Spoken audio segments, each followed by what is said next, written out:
ये फालतू के कमेंट्स मुझे नहीं चाहिए, बस मैं ये कहूँगा। क्लियर कट मैं बोल रहा हूँ, मैं साइंस का पूरा चैप्टर लिखूंगा, जो हार्ड होगा उसमें मैं वीडियो खुद ही बनाऊंगा। अभी टाइम है इसलिए मैं कुछ कुछ चैप्टर्स की वीडियो बनाऊंगा अभी, नहीं तो अभी नहीं बनाऊंगा, मैं ये कह रहा हूँ क्लियर कट।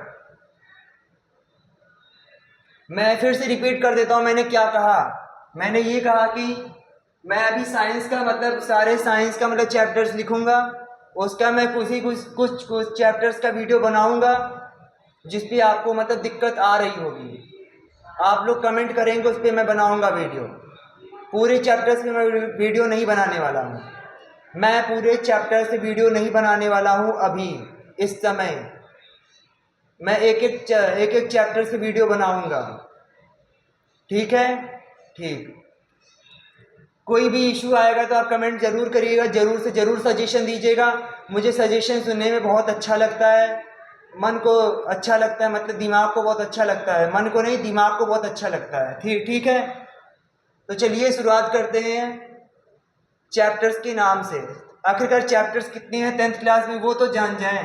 मैंने फिजिक्स के बारे में बता दिया, मैंने फिजिक्स के बारे में बता दिया हूँ, और उसके बारे में थोड़ा हल्का सा आइडिया दे दिया हूँ। एक और बात बता देता हूँ, डीप में नहीं जाऊँगा यूनिवर्स के बारे में। एक चीज़ और बता देता हूँ, कहाँ पे फिजिक्स का नियम नहीं लगता है, बस उतना मैं बताऊँगा आपको, उसके अलावा कुछ नहीं बताने वाला अभी। जो ब्रह्मांड है, यूनिवर्स है, जो यूनिवर्स है दैट विल नोन एज ब्रह्मांड। ब्रह्मांड यानी कि यूनिवर्स, जिसमें आते हैं बहुत सारे गैलेक्सीज। मैं उसमें से एक गैलेक्सीज की बात करूंगा, उसमें से एक गैलेक्सी का बात करूंगा that is known as black hole. Black hole की बात करूंगा मैं अभी।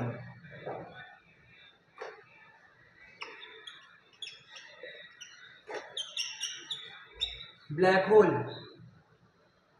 आखिरकार ये ब्लैक होल होता क्या है? काला छिद्र, काला छेद, काला छिद्र इसको बोलते हैं ब्लैक होल। यूनिवर्स की मैं बात कर रहा हूं, यूनिवर्स, काला छिद्र, ब्लैक होल, ये कहां पर आता है? यूनिवर्स में आता है, यूनिवर्स में आता है, यूनिवर्स में आता है। इसका मतलब कोई भी प्रिंसिपल, कोई भी प्रिंसिपल,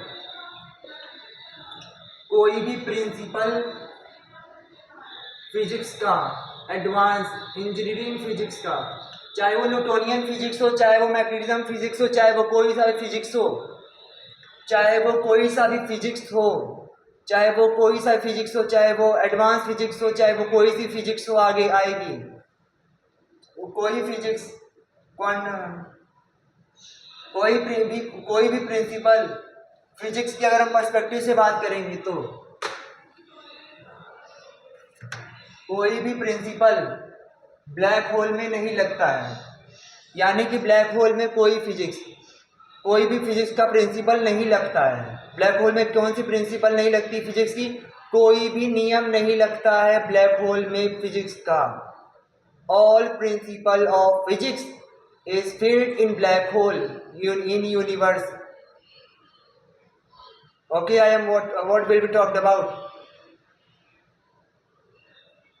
कोई भी प्रिंसिपल, कोई भी प्रिंसिपल, कोई भी principal, I am right again.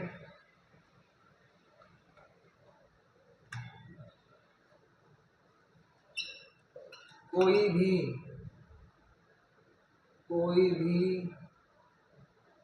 Principal, कोई भी प्रिंसिपल ब्लैक होल में, ब्लैक होल, कोई भी प्रिंसिपल ब्लैक होल में नहीं लगता इन फिजिक्स। फिजिक्स यानी कि साइकी, साइकी मनोवैज्ञानिक। तो ये थी यूनिवर्स की कहानी, हल्की सी मैंने आपको आइडिया दे दिया है, इसके बारे में भी जानने की पूरी आवश्यकता नहीं है। बस इतना जानने की आवश्यकता है कि ब्लैक होल में किसी भी प्रिंसिपल नहीं लगता है। ब्लैक होल में यानी कि ब्लैक होल में फिजिक्स का प्रिंसिपल कोई सा भी नहीं लगता है। कोई भी प्रिंसिपल ब्लैक होल में नहीं लगता है। बस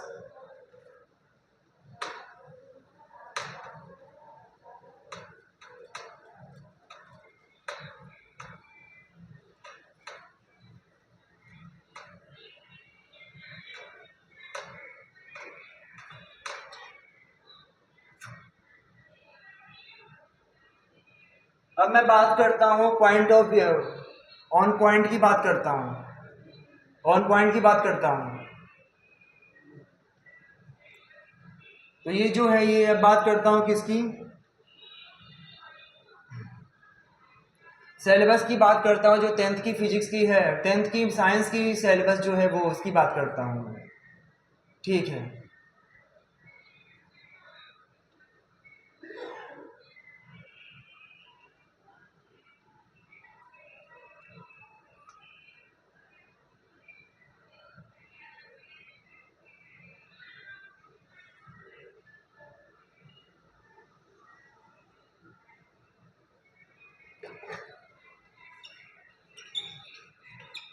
syllabus of science, syllabus of science.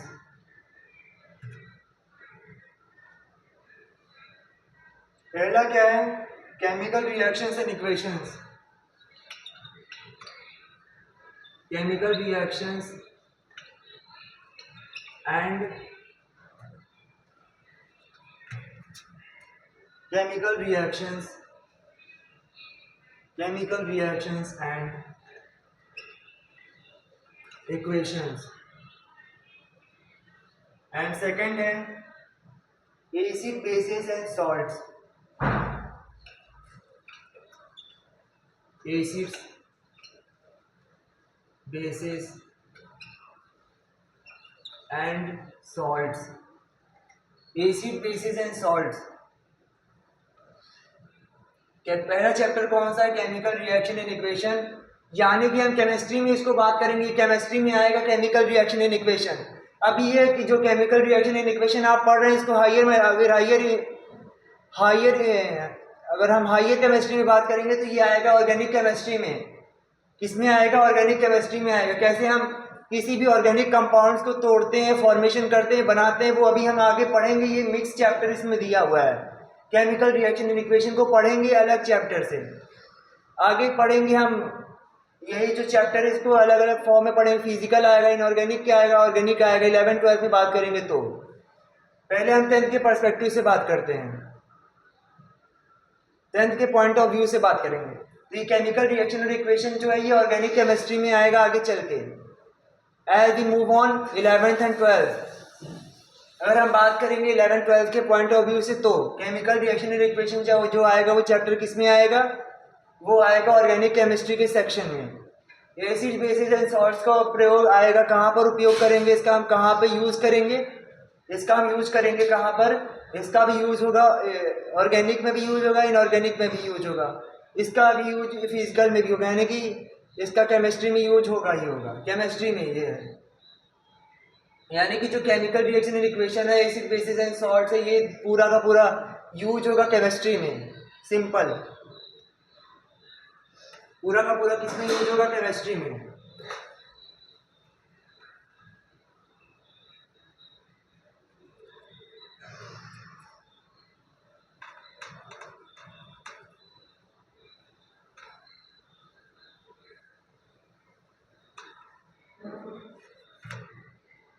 तीसरा चैप्टर है metals and non metals, metals and non metals, metals and non metals. मेरी राइटिंग थोड़ी बन नहीं रही है, इसके लिए मैं माफी मांगना चाहूंगा। मेटल्स एंड नॉन मेटल्स, ये भी जो होगा ये भी आएगा केमिस्ट्री में, ये भी किस में आएगा, केमिस्ट्री में आएगा।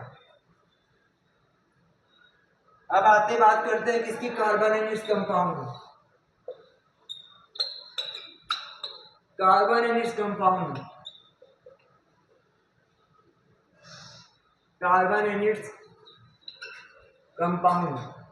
ये जो चैप्टर है केमिस्ट्री का, मैं इसके स्टार बना देता हूँ। क्योंकि ये जो चैप्टर है कार्बन एंड इट्स कंपाउंड, इसमें दिक्कत आती ही आती है, चाहे आप जितना पढ़ ले, रटने की कोशिश मत करिएगा, जितना आप समझने की कोशिश करेंगे उतना आपके लिए बेनिफिशियल होगा, बेनिफिट होगा आप भी के लिए। यानी कि जो मैं साइंस का चैप्टर लिख रहा हूँ इसको अपने एंड से एनसीईआरटी से बस रीड करके आइएगा, रीड करते हुए आइएगा, मतलब एक बार अपनी मतलब रीड कर लीजिएगा फटाफट, मतलब इसको फटाफट आप मतलब एक बार रीड कर लीजिएगा। रीड करेंगे तो आपकी मतलब आपका टंग भी क्लीन हो जाएगा, आपका मतलब इंग्लिश पढ़ने का भी ठीक रहेगा तरीका, आपको इंग्लिश ही पढ़ने रीड करने आ जाएंगे और तरीका भी सीखेंगे कैसे मतलब पढ़ा जाता है, जाना जाता है, समझा जाता है।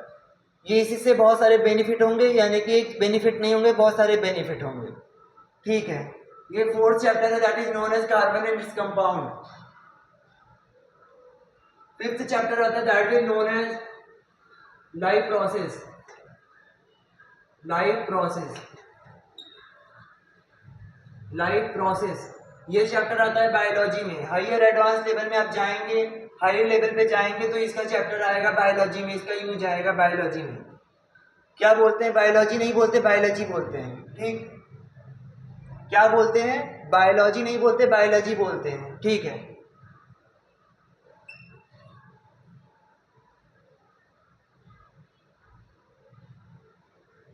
सिक्स्थ चैप्टर आता है दैट विल नोन एज, छठवां चैप्टर आता है, क्या आता है, कौन सा chapter, sixth chapter, how do organism reproduce.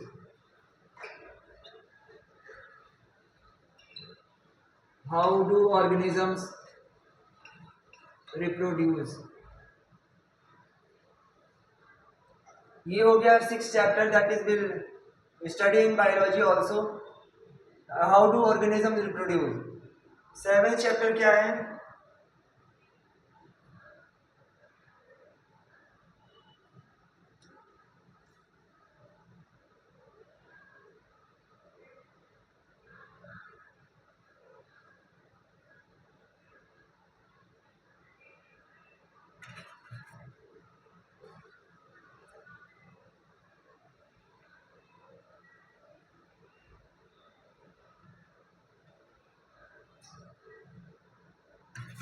Carbonate compound बहुत इंपॉर्टेंट चैप्टर है, बहुत ही मतलब कंफ्यूजिंग चैप्टर है, ये क्योस में डाल देगा आपको, कंफ्यूजिंग चैप्टर है बहुत ज़्यादा।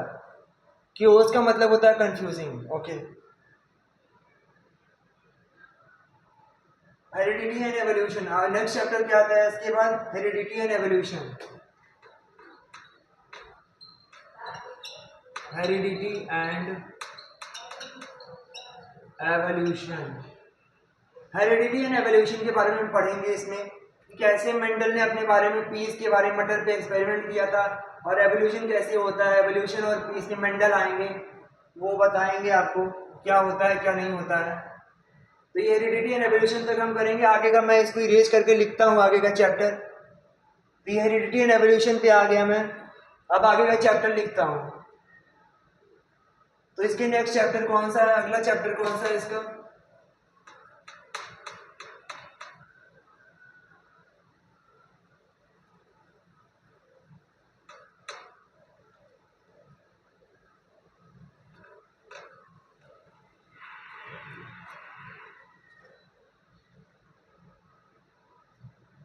Light reflection and refraction. Light reflection and refraction है अगला चैप्टर, ये फिजिक्स का बहुत ही इंपॉर्टेंट चैप्टर है, ये आएगा रे ऑप्टिक्स में। लाइट रिफ्लेक्शन एंड रिफ्रैक्शन बहुत ही ज्यादा इंपॉर्टेंट चैप्टर इसमें आता है, वेव ऑप्टिक्स भी। लाइट, बस मैं लाइट लिखूंगा, ये भी फिजिक्स का बहुत ही इंपॉर्टेंट चैप्टर है। लाइट, ये क्या है, लाइट, ये आएगा आपको फिजिक्स में, फिजिक्स में आएगा ये आता है, ये आता है किसमें है, फिजिक्स में आता है, वो भी 12th चैप्टर में, 12th स्टैंडर्ड में, हायर लेवल पे आएगा ये 12th में, जहाँ पे रे ऑप्टिक्स वेव ऑप्टिक्स एक साथ कंबाइन होकर हम पढ़ते हैं, जानते हैं, समझते हैं, सीखते हैं। ठीक है, फिजिक्स में आता है। और दूसरा चैप्टर है इसके, अगला चैप्टर कौन सा, human I and the colourful world. Human आई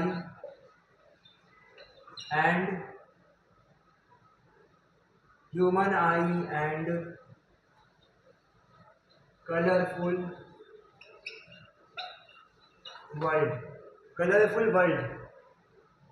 इसके अगला चैप्टर कौन सा, human I and colourful world है। और इसके अगला चैप्टर कौन सा, इलेक्ट्रिसिटी। यह भी एक फिजिक्स का ही चैप्टर है। इलेक्ट्रिसिटी आएगा इलेक्ट्रोस्टैट्स में। Magnetic effects of electric current, magnetic effect of electric current, magnetic effect of electric current, magnetic effect of electric current है ये आता है मैग्नेटिज्म में। ये भी किस में आता है, फिजिक्स में ही आएगा। ये सारा चैप्टर जो है मैंने बताया लाइट से लेके मैग्नेटिज्म तक, ये सारा किस में आता है, फिजिक्स में आता है। ठीक है, ये जो मैंने बताया रखा है आपको सारा चैप्टर, ये किस में आता है, फिजिक्स में ही आएगा। ये सारा चैप्टर किस में आएगा, फिजिक्स में ही आएगा। ठीक है, और आखिरी चैप्टर है जिसमें सोलर सेल के बारे में पढ़ेंगे, एलईडी के बारे में पढ़ेंगे, और भी सारे एलईडीज के बारे में, इक्विपमेंट्स के बारे में पढ़ेंगे, और भी बहुत सारे इक्विपमेंट्स के बारे में बात करेंगे, जानेंगे, समझेंगे। तो ये था, एक चैप्टर और है बस, जिसका नाम है सोर्सेज ऑफ एनर्जी, यानी कि एनर्जीज के कहाँ कहाँ से हमें सोर्स मिलते हैं, वो हम जानेंगे, सीखेंगे और समझेंगे। लेकिन मैं फिर से रिपीट कर देता हूँ, मैं सारे चैप्टर्स का वीडियो नहीं बनाने वाला हूँ अभी। मैं धीमे धीमे आपको वीडियो देता जाऊँगा। अगर आपको इंटरेस्टेड हो कोई भी सजेशन देने में तो आप दे सकते हैं। अगर आप कोई भी वीडियो आप कन्फ्यूजन है तो उस पर आप बोल सकते हैं, मैं फिर से आपको उस पर वीडियो बना के दे सकता हूँ। अगर आप कन्फ्यूजन है तो बना के दे सकता हूँ, अगर कन्फ्यूजिंग है तो बना के दे सकता हूँ मैं। और बस अगर आपको किसी भी चैप्टर पे वीडियो चाहिए होगा तो मैं आपको बना के ज़रूर दूंगा। ये मैं फिर से रिपीट करना चाहता था, ये रिपीट कर दिया मैं। ठीक है, सोर्सेज ऑफ एनर्जी से last chapter, sources of energies, ये है last chapter, sources of energies, ये है सोर्सेज ऑफ एनर्जीज, ये है सोर्सेज ऑफ एनर्जीज। ये कौन सा चैप्टर है, सोर्सेज ऑफ एनर्जीज है। ये आखिरी चैप्टर है इसका, यानी कि साइंस का मैंने कितना चैप्टर बता दिया आपको, मैंने ये आपको चैप्टर बता दिया है, 13 चैप्टर बताया है केवल। और 13 चैप्टर यानी कि 13 चैप्टर है क्लास साइंस के 10th स्टैंडर्ड के।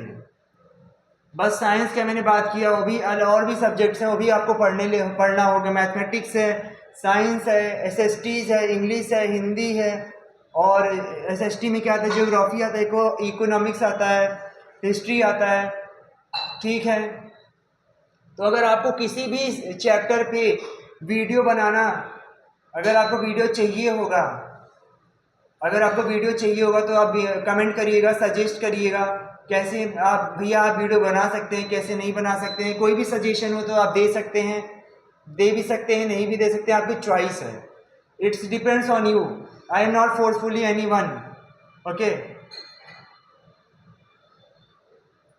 आपकी मर्जी, लाइक करिएगा, पसंद करिएगा, आपकी मर्जी नहीं होगा तो मत पसंद करिएगा, ये मेरा कहना है।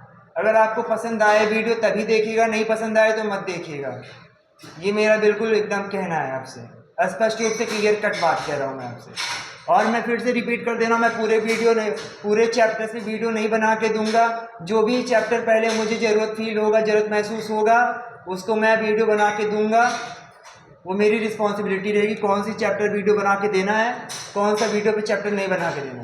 अगर कोई भी चैप्टर पर डिमांड है, करना है, तो आप चैप्टर पे वीडियो बना के दे सकते हैं, लेकिन वो जेन्युइन होना चाहिए। वो क्या होना चाहिए, जेन्युइन होना चाहिए। कोई भी कमेंट करना, लेकिन जेन्युइन होना चाहिए।